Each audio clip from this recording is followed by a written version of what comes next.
nilai dan memunculkan sekumpulan data dengan cara mengambil khas dari data tersebut. Tujuannya agar dapat banyak dan beragam bisa diringkas menjadi satu nilai yang bisa dipahami. 3 itu jenis ukuran pemusatan data. Yang pertama itu mean, median, dan modus. Mean atau rata-rata itu jumlah seluruh data dibagi-bagi data. Dan kedua itu median, nilai yang paling tengah.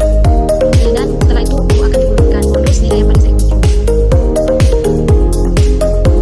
Contoh dalam dunia nyata itu diperhatikan, contohnya guru menghitung rata-rata nilai ujian untuk tahu kemampuan kelasnya. Jika ada siswa nilainya terlalu rendah maka atau tinggi bisa jadi indikator yang lebih kecil. Bisnis, contohnya itu toko online. Kesehatan, dokter bisa memakai rata-rata tekanan darah pasien dan lain-lainnya. Nah, yang keempat teknologi dan media sosial itu contohnya Instagram menghitung rata-rata like, lihat komennya, atau men rata-rata pada data tunggal. Ini ada sigma, x bar, x1 tambah x2 tambah 3 tambah dan seterusnya.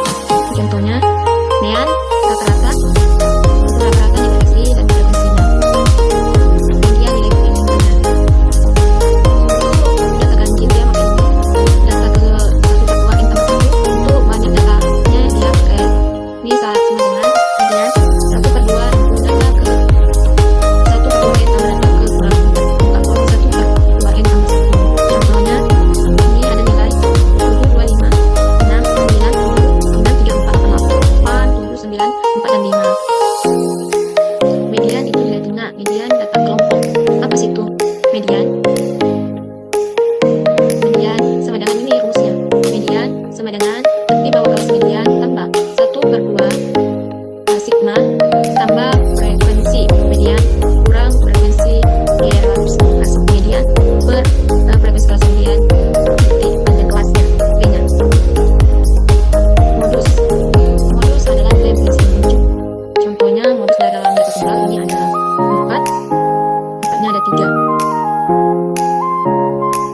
Modus yang nilai yang paling muncul. Data kelompoknya ini ada rumusnya. Modus sama dengan di bawah tambah selisih frekuensi itu kelas modusnya paling atas dan selisih kelas modus dengan kelas sebelumnya ditambah dengan selisih kelas modus dengan kelas sesudahnya.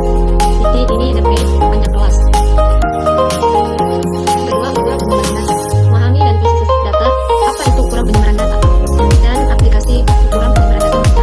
Ini ada bisnis dan ekonomi.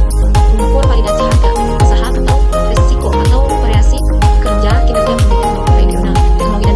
Teknologi dan media sosial itu memahami variasi waktu resiko server atau fluktuasi interaksi pengguna.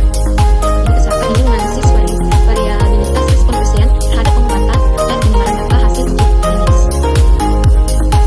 Ukuran range kemudian berapa nilai maksimum kurang x nilai maksimum sigma dikurang x min.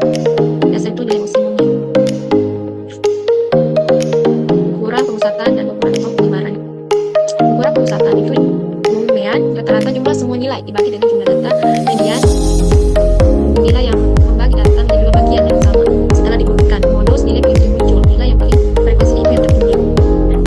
Ukuran penyebaran perbedaan antara nilai maksimum dan minimum. Rata-rata kuadrat penyimpanan dari rata-rata ada sekolah baku akar kuadrat dan referensi. Ini adalah perbedaan biaya median modus tentangnya referensi 10 nambah. Ukuran penyebaran dan pentingnya ukuran penyebaran dalam pengambilan keputusan ini memahami akurasi risiko ukuran keputusan sekolah baku yang tertinggi dalam investasi mengenai risiko dan risiko yang lebih besar. Analisa menggunakan ukuran ini untuk menilai stabilitas kinerja. Ini stabilitas pemusatan. Tentu saja populasi dan sampel memahami elemen kunci yang generasi penelitian yang valid. Populasi itu adalah